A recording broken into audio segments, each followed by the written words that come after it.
Of the MLB postseason and for the Sunday MLB on TBS games throughout the regular season. He provides commentary for the network's coverage of the PGA Championship each year. He called the Atlanta Braves games on Sports South from 1993 to 1996 with his father, Ernie Johnson Sr. Ernie began his career while attending the University of Georgia as a news and sports director for WAGQ-FM in Athens. Following graduation, he joined WMAZ-TV Macon as a news anchor. In 1981, he served as a news reporter for WSPA-TV Spartanburg, South Carolina. And from 1983 to 1989, he worked for WSB-TV in Atlanta as a sports anchor and reporter. Ernie covered the 1992 Olympic Winter Games in Albertville, France, and the 1994 Olympic Winter Games in Lillehammer, Norway, as well as the Goodwill Games. Ernie is a 1978 graduate of the Grady College of Journalism and Mass Communication, and we are honored to have him deliver our keynote address this evening. It is my distinct pleasure to welcome Ernie Johnson.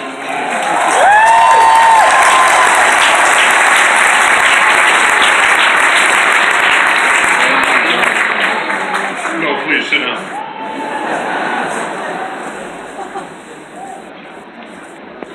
Man, is it good to be between the hedges tonight.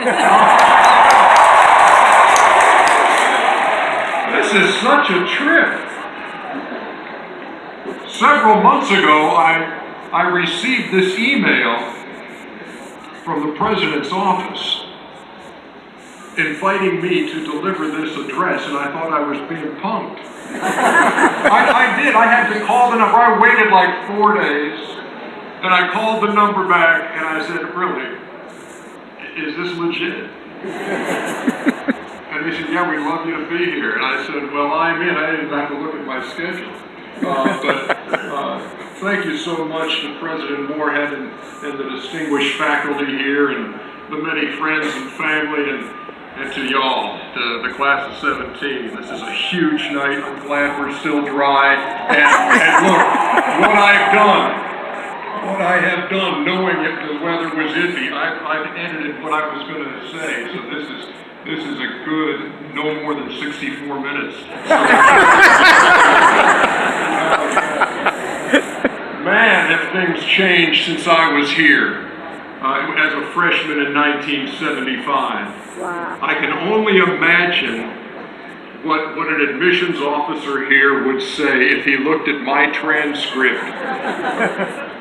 This is not a joke. If you looked at my transcript now, my SAT, my GPA, I can think that it would be like a 5-word response. It would be something like this.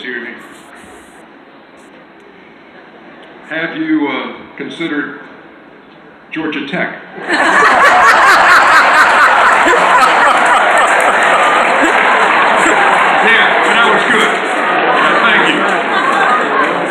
My whole speech hinged on that working. Thank you. It is wonderful to be here. It's great to have a night off from work. I do work on a regular basis with some guys that you are familiar with. Kenny Smith, Charles Barkley, and Shaquille O'Neal. And we talk basketball, we talk politics, we talk social issues. The other night, one of our deepest conversations, and this, you're thinking I'm kidding, I'm not, was actually about space travel. And because Shaquille was wondering, how long do you guys think it takes to get from here to the moon?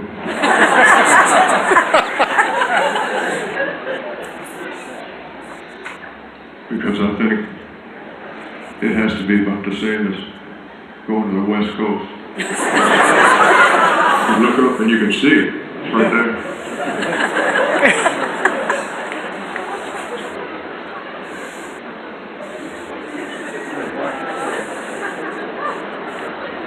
And I drove home and I said, I've been doing this show for 27 years, and I get to do that show. I hope that you will recognize the difference as your careers begin and continue. The difference between get to and got to. Because too many people out there have jobs they gotta go to. Some of us have jobs we get to go to. I hope that your job is one of those get tos. And it's not even like going to work. It's like my last 2 years at Georgia, it's like it wasn't even like going to class for me because I was studying what I was going to do with my life. And it's the same way now, having worked since 1978. And these commencement addresses can take a lot of shapes and sizes and forms, and you can hear people talk about the value of hard work and perseverance and barreling through and being loyal and being appreciative. What I'm going to talk to you about tonight, and this may go 64 minutes, is blackberries. This has nothing to do with any kind of an outdated mobile device you might have. Here's what this has to do with. This is a true story, and this is where I'm landing the plane tonight. When I was 8 years old, I was playing Little League Baseball. And a guy on the other team hit a ground rule double. If you're not a baseball fan, that's a ball that hits and bounces over the fence. And before the game could continue, we had to find our left fielder and center field.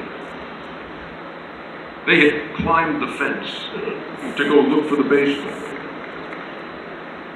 And when we went over, we could see the ball, but we also saw our left fielder and our center fielder eating blackberries. Now keep in mind, Mom and Dad have probably said, hey, this is a big game. You focus. This is important. You're 8, you're 9 years old. This is a big game, biggest thing this week. And these two kids, to their credit, had said, yeah, wild growing blackberries. And as I grew older and hopefully wiser, that story became kind of a modern day parable for me. It became for me this picture, this snapshot of, if I get too tied up in the game, I'm going to miss the blackberry moments, the sweet moments. The moments that if you are just focused on what you have to do, and you don't look to this way or to this side, you will miss them. And they are there for the picking every day. There have been blackberry moments tonight.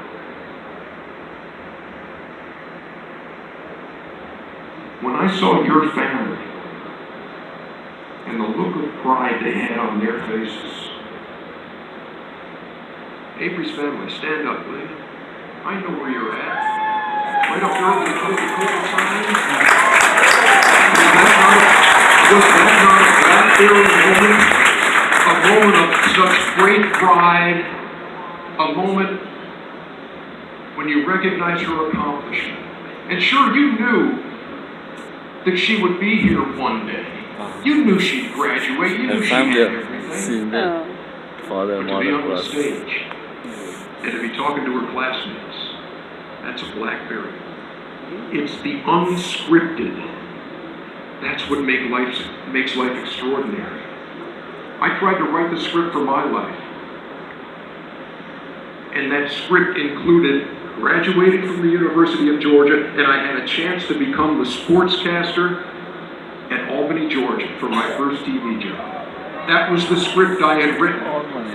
Albany, though. And I thought, and you'll go through this as you get your interviews, I drove down to Albany, Georgia, checked into the hotel. The TV station was paying for the room. Man, yeah. Oh, it's on their tab? Good, yeah. See, I'm going to be the new sports anchor down here in Albany. Just got a little audition to knock out here, and I'll be working here. You'll see me a lot. And the movie Airplane comes to mind. Remember with Robert Hayes, and he's in the cockpit, and he's drenched head to toe in sweat. First time the red light went on for me, auditioning in Albany, Georgia.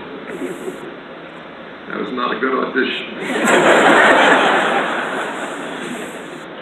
I begged them to let me try it again. He said, no, we've seen enough. We'll get right back to you.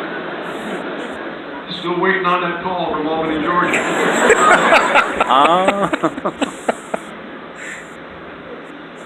You see, it was a TV job because the script I'd written earlier was to be a baseball player like my dad. I walked on here at the University of Georgia in 1975 as a freshman. I was told to walk off as a sophomore. That's what happens when you go 2 for 18 as a backup first baseman with 1 career RBI, which came in Knoxville, Tennessee against the Tennessee Volunteers. It came in the top half of the 7th inning. It was 4:28 in the afternoon. The temperature was about 63 degrees. But aside from that, I don't remember much about that.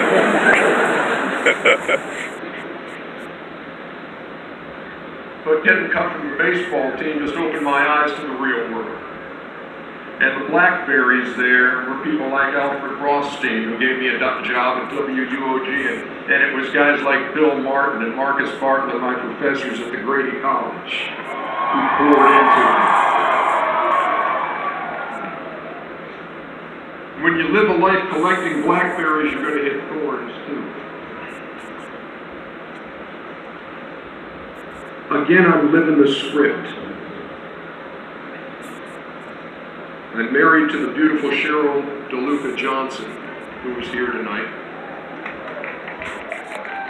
My oldest son, oldest daughter are here too, Maggie and Eric. Once upon a time, Cheryl and I had just Maggie and Eric. And we were living the script. Good job, great wife, a boy and a girl. Why deviate from the script? And then my wife said, I saw a TV show. They're warehousing these orphans in Romania. We should go get one. And thus began the unscripted portion of my life. And a portion which has enabled me to live there, not run from the unscripted, but embrace the unscripted. Because my wife went to Bucharest. And this is 1991, and a nurse brings this 3-year-old boy out, and he can't walk and he can't talk, he just makes noise. He's got developmental delays. And the nurse hands this boy to my wife and says, don't take this boy, he's no good.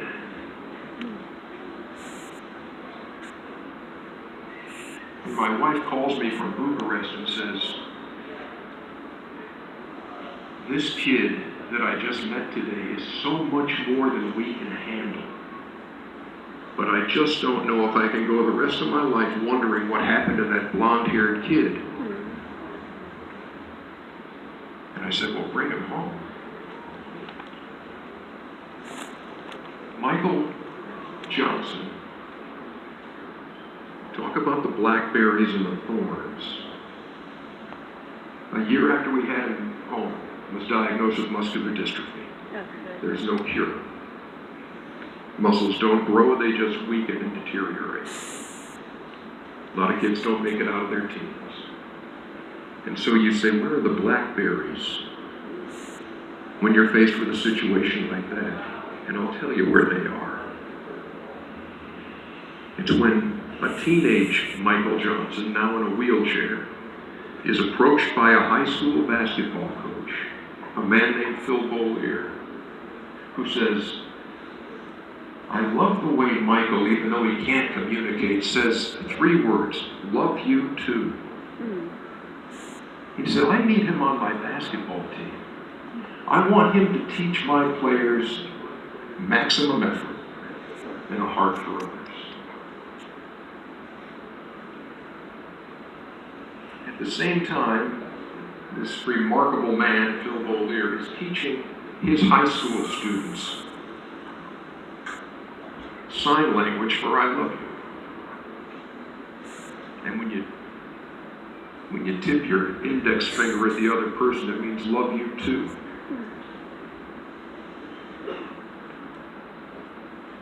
So this kid, don't take, boy is no good, is transforming a high school in Gwinnett County to the point that on senior night, 3 years later, as all of the players are being awarded their blankets with their names and their numbers and the Mill Creek logo on it, Michael rides out to center court in his wheelchair with Cheryl and me behind him.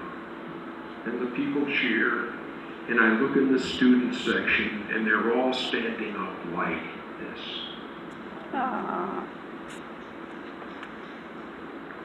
Don't take. Boy is no good. That's where the BlackBerry moment comes from. Even in what seems to be an impossible situation. What I do every morning now is I walk into the bedroom of a 28-year-old who's a miracle. And I get that every day. Where are the BlackBerries when you yourself, in years ahead, get the news that nobody wants to hear? When you're on the receiving end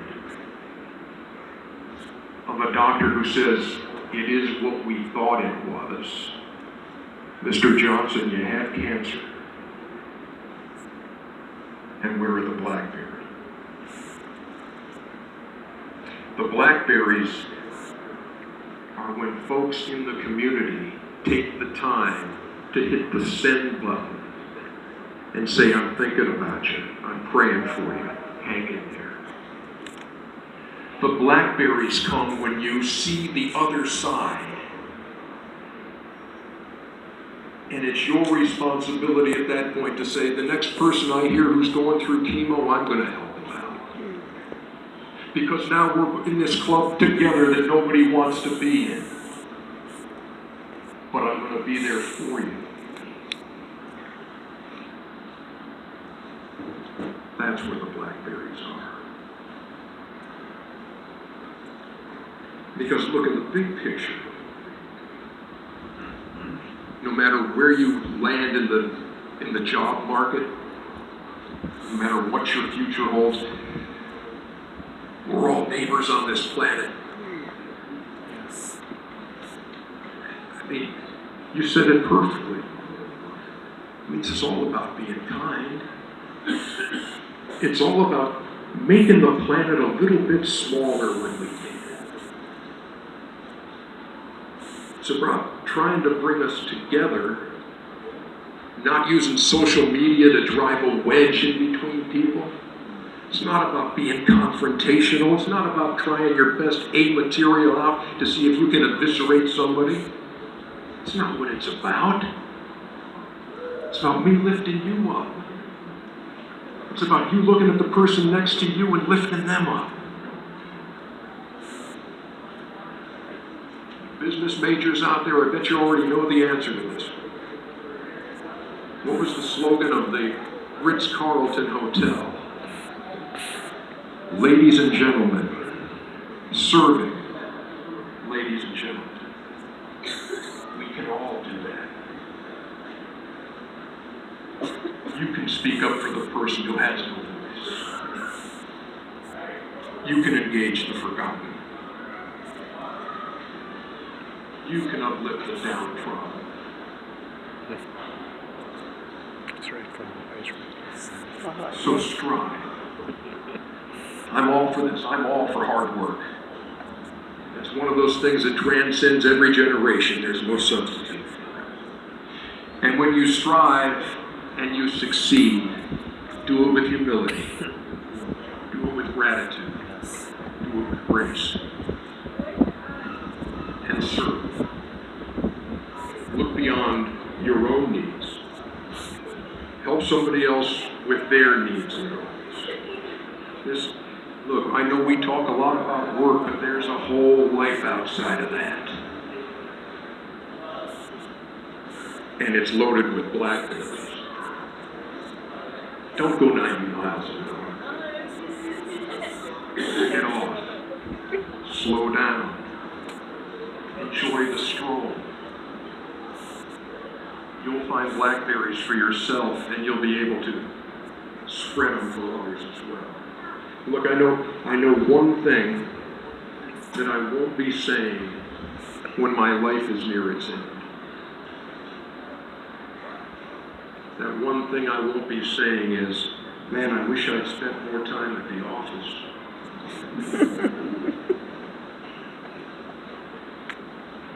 I'm closing with something that I've written for you. Because one of the things I've always done at Turner is write poetry. And to true poets in the audience, I apologize. This is not like real poetry. I know that a couple of deans here go, oh, what's coming now? But look, you all know this book. You all know this book. I thought, back in 2001, I was doing the NBA draft. And there was one of the players who was going to be drafted. His name was Troy Murphy from Notre Dame. And in his bio, it said his favorite book was, Oh, the Places You'll Go. So I said, I'm going to have to pick that up and see what it's all about. And I just loved it. I was probably the last person in the world to ever buy that, that hadn't heard of it. It's rich. And I've written kind of my own version of that for you tonight. So please, with all apologies to real poets and with much gratitude to Dr. Zeuss, here we go. Oh, the places you'll go and the places you've been, not sure where you're going or why, how, or when. But here's what I do know. You've all been successes amid all the goal setting, high hopes, and stresses. You'll think back on these days and quite fondly, I hope. Even those freshman days when you felt like a dope. When you jumped on a bus you thought bound for Park Hall and wound up somehow at the Georgia Square Mall.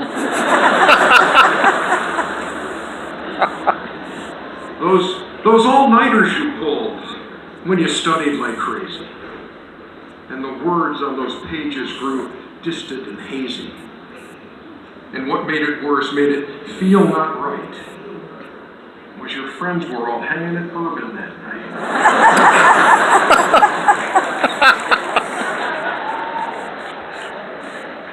How did I know that would resonate? You'll think of them dogs and these hedges and such, professors who lectured and taught you so much. And one day you'll look back and no doubt you'll think, those great days in Athens went by like a blink. Because now you have arrived to understand what I'm stating. Your college days over, your future is waiting. You'll be in the workforce. Yes, sir, this is it. It's truly exciting and scary as, well, it can be really scary. Have a plan, have a goal, have a roadmap to see. How to get from point A to points B, C, and D. Make your way with hard work, blackberries, and gusto. Break away from the script when your heart says you must.